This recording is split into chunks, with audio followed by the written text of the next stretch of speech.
Welcome back, everyone, to part 2 of our look at kings and generals, Caesar in Gaul. Well, as I completely expected, we had a lot of fantastic input to yesterday's first video in this series. If you didn't see the first video in my reaction, the link's in the description, as well as a link to the video that we are reacting to, which is about an hour and a half long, so we're taking it in chunks.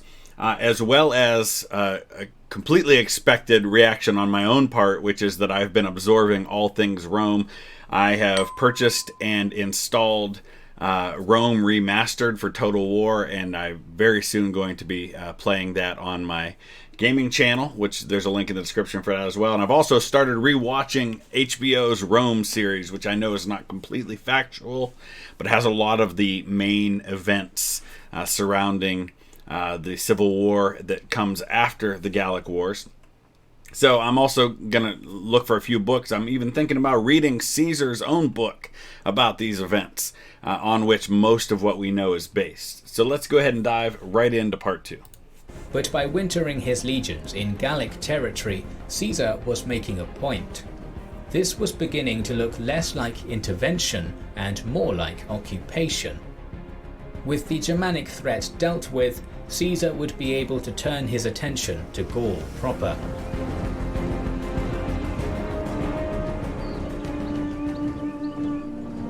The Belgae were a loose collection of various tribes, and had fought constant wars with the Germanic tribes across the Rhine. So yeah, a good way to think about this, and it's interesting if you notice where a lot of our modern names that we get for these countries comes from. You got the Belgae in the area around modern-day Belgium. You've got the Gauls, who are where France is today. You've got the Germanic tribes for modern-day Germany. So Caesar, Caesar has been, at this point, defending Gaul against Germanic tribes. Now you're going to have the Belgae coming down from the north, and this is, if I remember, it's been years since I've studied this, probably the most serious threat that Caesar faces. I mean, he very nearly loses to one of these Belgae tribes. So I guess that's what we're going to be talking about today. Which had fostered a strong and experienced warrior culture. They knew of how successful Caesar had been in Gaul already, and were justifiably suspicious of his intentions. To counter the rising Roman threat, the Belgae formed a confederation, led by King Galba of the Suessiones.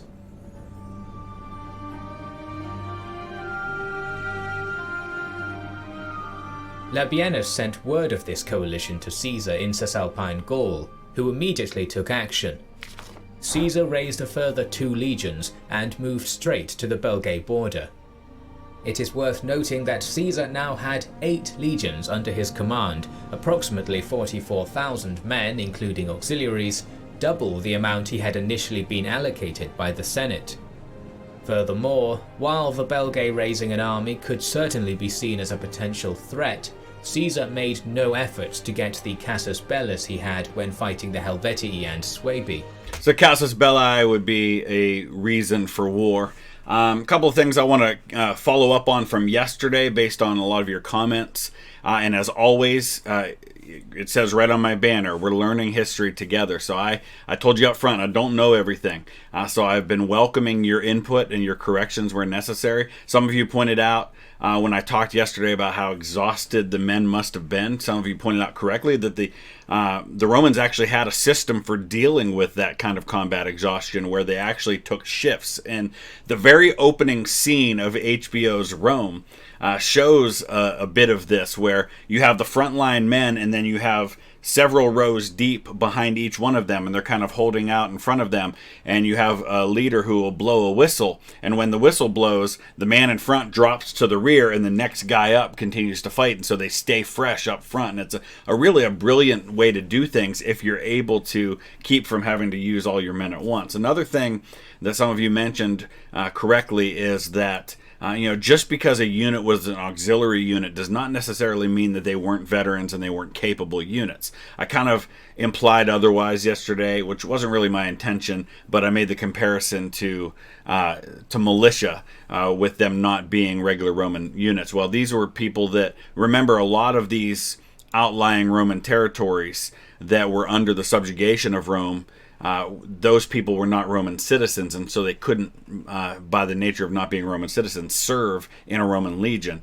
And so just because they're in an auxiliary unit just means they weren't Roman citizens. It doesn't mean they weren't capable soldiers. The Republic had less and less control over Caesar, and many in Rome were beginning to talk about these conquests not being in Rome's best interest, but in Caesar's. They were. Nevertheless, Caesar marched his legions quickly into the territory of the nearest Belgic tribe, the Remi, who were completely taken aback by the speed at which the Romans had been able to mobilize, and surrendered instantly, swearing to Caesar that they had never been a part of the Confederation. We weren't part of what was going on. We're sorry. It was never our intention to fight against you. Now, something key there they mentioned, they talk about how quickly, how they were surprised by Caesar's speed. And this is something that will come later on when Caesar ends up in a civil war against Pompey Magnus and others, is that he's able to take Rome because he gets to Rome with the 13th Legion way faster than they thought he could. And Pompey doesn't have time to gather his own legions to be able to defend the city. The Remi even provided Caesar with all the information they had on the alliance, including which tribes were involved, how many men each tribe was contributing, and that they were currently marching towards the Remi's territory. With this information, Caesar convinced his Gallic allies, the Aedui, led now by Divitiacus, to invade the lands of the Bellovaci, a powerful Belgae tribe, to open a second front, while he marched towards the Belgic alliance's main army. Caesar crossed a bridge over the Axona River and encamped in a strong position on a hill on the other side. The river provided protection from the rear, and marshy land at his front made a frontal assault difficult. So the river can provide protection to the rear. It can also be your downfall if you're up against a river and you start to lose and you can't retreat back across it. So it can work either way. It can work in your favor or it can work against you. Furthermore, Caesar had learned his lesson from fighting Ariovistus and left 6 cohorts in a well-fortified position on the other side of the bridge, securing his supply line.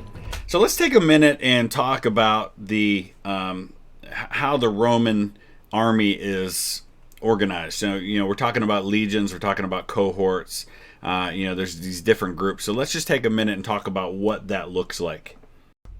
Okay, so here you go. This is kind of the way it breaks down, and these numbers vary just like they would in any war, depending on troop strength and the time period you're talking about and things like that. But basically, the Roman legion being kind of the largest group that you're dealing with in a Roman army, and one legion's going to number anywhere, sometimes from 3,000 all the way up to 6,000 soldiers, but typically around 5,500. And then you can see how a legion's broken down. You've got 10 cohorts in a legion with cavalry available as well. A cohort is going to be made up of 6 centuries. And then a century is around 80 soldiers, sometimes up to 100. That's where you get the term century for 100 years. And a centurion would be in charge of one of these units. Cohort, so there you kind of have the breakdown. Century would be similar to a modern company, though a little bit smaller than that. A cohort, think of it like a battalion, looking at 500, 600, 700 men, and then an entire legion. You're talking about, in the American Civil War, this is the size of a division. More modern day, you're looking at something like a couple of regiments, or a couple of brigades, I guess, because we don't really use regiments too much anymore. But that gives you somewhat of an idea if you're familiar with other time periods, to kind of just let you know how things get broken down.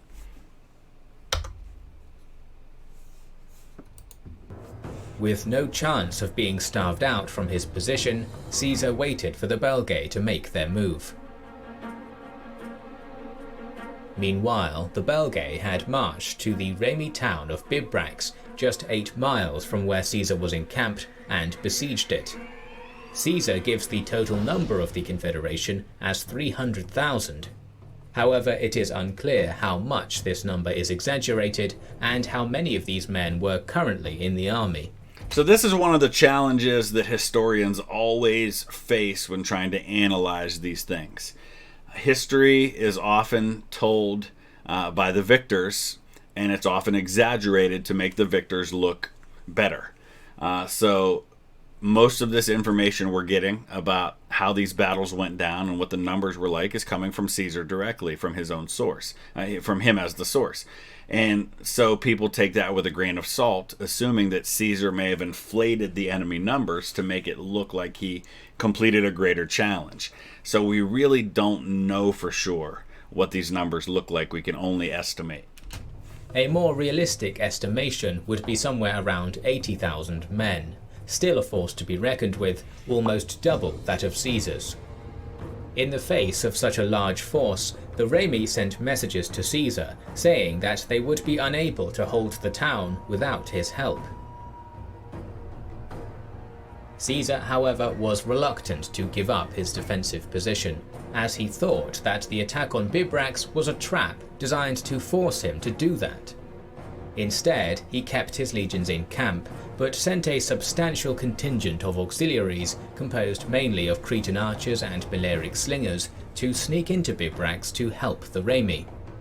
With Bibrax thus reinforced, and Caesar not taking the bait, Galba instead marched his army to meet the Romans, encamping just 2 miles from the Roman camp. Caesar was reluctant to engage Galba straight away, and instead focused on cavalry skirmishes to test the strength of the Belgae. While this was going on, he further reinforced his position, digging long trenches and constructing defensive towers on the flanks of his position. And as we talked about yesterday, Caesar made regular use of fortifications. This is something he did whenever possible. His men serving under him would have been as comfortable building fortifications and towers as they would have been fighting in battle. This was a regular part of what they had to do. Realizing that attacking such a strong position would be suicidal, Galba instead sent roughly 15,000 to 20,000 men to ford the river and attack the 6 cohorts on the other side, hoping either to draw Caesar from the hill or to cut off his supply line and starve him out. So again, 6 cohorts, we're talking about, let's say, 6 battalions. So we're talking about maybe 3,000 men, a little more than half of one of Caesar's legions. This is a small part of his force. Seeing this, Caesar gathered all his light infantry and cavalry and marched quickly to oppose the crossing, leaving his legions in their defensive position. The Roman cavalry arrived just in time and fell upon the few Belgae who had made it to the other bank, killing many and forcing them back into the river. At the same time, the Roman missile troops peppered the Belgae still in the water with stones, javelins and arrows. They doggedly tried to continue their crossing despite taking heavy casualties, but Galba had no choice but to pull his men back. To make matters worse, word had now reached him that the Aedui were rampaging through the Belovaki lands. So any good commander, and Caesar is certainly one of those ones that has to be in the conversation for the greatest, among the greatest certainly, any good commander is going to create the conditions that favor him on the battlefield and force the enemy into a battle of his choosing rather than what the enemy wants to do. And so what Caesar has done here is by using his main force behind this fortification, which is then behind a body of water, he's forcing the enemy to have no choice but to abandon the idea of a frontal assault with his heavier numbers and to try to cross somewhere else and get around those fortifications, which is exactly what Caesar wanted him to do, which allows him then to isolate and destroy smaller numbers of troops. With the Romans to his front so heavily dug in, and with another army now threatening his flank, Galba decided to withdraw. The Smart. tribes would all disperse to their respective homelands, but all agreed to reassemble if the Romans marched further into Belgae lands. And this is wise on the part of the Belgae. They realize that the conditions have been created in such a way that do not favor them, and so rather than fighting anyway, they withdraw, which is the wise move. As the Confederation's army dispersed, Caesar cautiously pursued with his cavalry and 3 legions under Labienus, harassing the Belgae. Due to their lack of coordination, the Belgae suffered heavy casualties in this retreat. The battle had cost the Confederation approximately 10,000 men and had forced the tribes to divide, making them easier for Caesar to conquer. Many tribes simply surrendered in the face of the Roman legions, including the Bellovaci and Galba's Suessiones.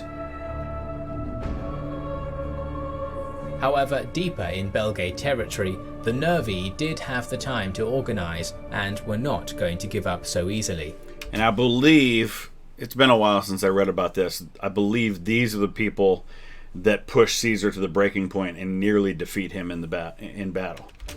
They were outraged by Caesar's foray into Belgae territory, and alongside their neighbours, the Virumandui, Atrebates, and Aduatuci, were able to gather an army of approximately 50,000 men, led by the Nervii king, Boducnatus. It might be one of Caesar's greatest challenges here. Caesar, hearing that this force was gathering against him, marched for the river Sabis on the edge of Nervii territory. Boducnatus had learned the lesson from Galba and knew that he could not allow the Romans the chance to fortify their position. See, there you go. I've said it repeatedly. These were not stupid people that Caesar was fighting against. And that means you got to give a lot of credit to Caesar for winning these battles. These were good leaders. These were solid tacticians in some cases. They learned their lesson. You don't let Caesar build fortifications and force you into a situation that favors him. You've got to deal with him before he gets that opportunity. And so he positioned his men in ambush on a hill on the other side of the river.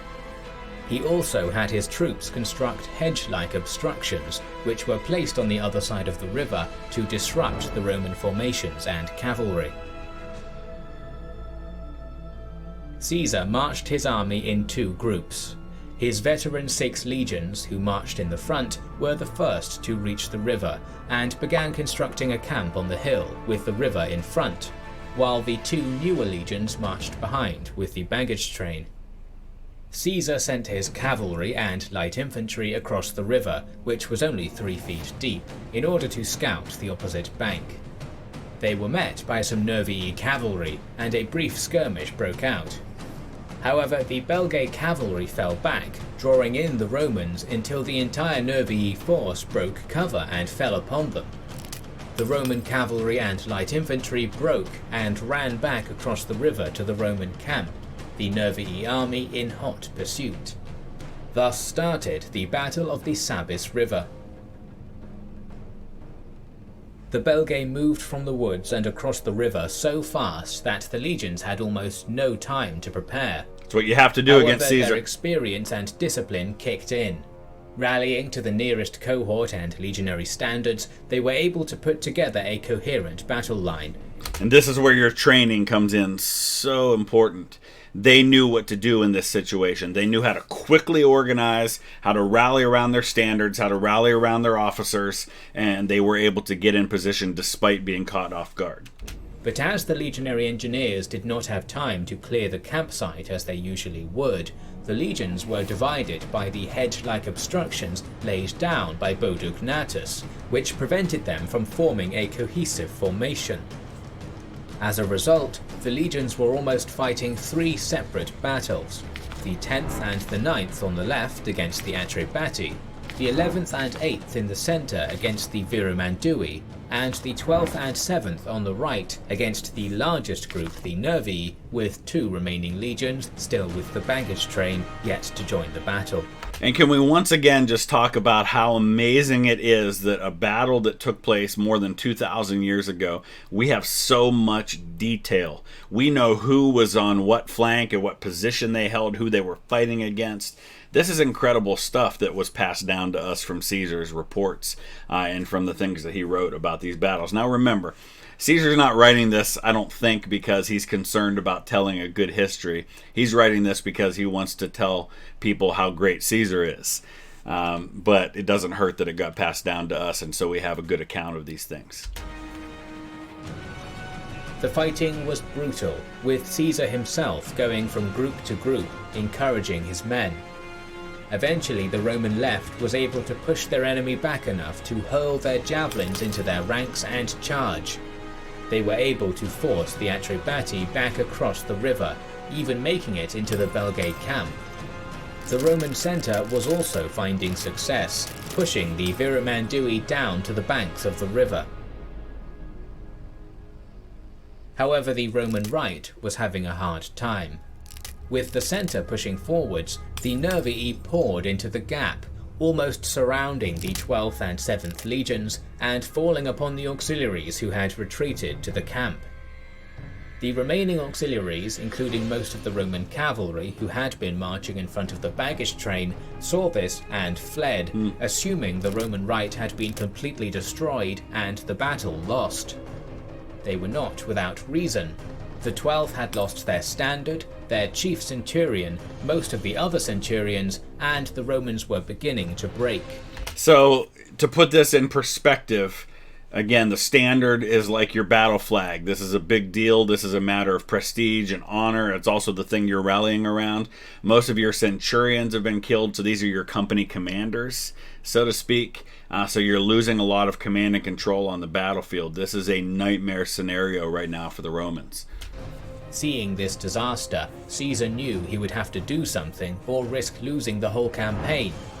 Snatching up a shield, he pushed himself to the front line of the legion, bolstering the morale of the men. With the 7th Legion under heavy pressure as well, Caesar ordered them to form a defensive square with the 12th and hold their ground. At this point, the battle began to swing in the Romans' favour. Labienus, in charge of the 10th and 9th legions, saw what was happening from the other side of the river and sent the 10th to relieve the Roman right, while the remaining 2 legions had finally joined the battle and were attacking the Nervii in the Roman camp. So we've talked before about the importance of having reserves, about having additional resources you can call upon, whereas in most of these battles, these tribes have had to commit their entire force to try and have a chance. Caesar doesn't have to do that, and once again, having those additional troops turns the tide. Roman auxiliary cavalry also returned to the battle, seeing this change in fortune, and now it was the Nervii who faced disaster. The Viramandui had fled upon seeing the Roman reinforcements, and the Nervii were now surrounded. They fought bravely, and even Caesar commended them later, but their defeat was now inevitable. The Belgae casualties were devastating, Caesar saying that just 500 survived the battle. The Roman losses had also been high, with perhaps as many as 5,000 Romans dead. So it seems to most of these battles, it ends up around 5,000. So I don't know if Caesar's just reporting the numbers that way, and he always seems to kind of settle on 5,000. But you got to remember, 5,000, that's an entire legion. Those are not small numbers when you have perhaps 40,000 men, and you keep losing that many. But I think most of the estimates I've read for this battle have the numbers for the opposing force, the deaths at somewhere around 35 to 40,000. I think Caesar said 70, which would have been most of their army. Without Caesar's personal leadership and the timely interventions of the legions, it is likely that the battle would have been lost, Caesar killed, and the campaign ended. Yep. But the battle was over, and Caesar was once again victorious. The Nervii surrendered, becoming a vassal of Rome, and the Atrebati were conquered soon after. Rome was now in control of most of Gaul. All right, we're going to wrap it up right there. A lot, once again, to take in, and I'm continuing to try and consume all I can about Roman things right now in between when I have time. But I'm trying to record some of these ahead of time because I'm going to be out of town all next week, and I want to continue to have daily content available for you. So there's a good chance, at least in some of these cases, that by the time you see this video, I will have already recorded the next one. So I may not be able to respond to your comments and things like that in the next video, but I will respond. And as always, I do read every single comment on every single video. So thank you for those. Please hit that like button, subscribe if you're new to the channel and you like what you see. We'll see you again tomorrow. Thanks for watching.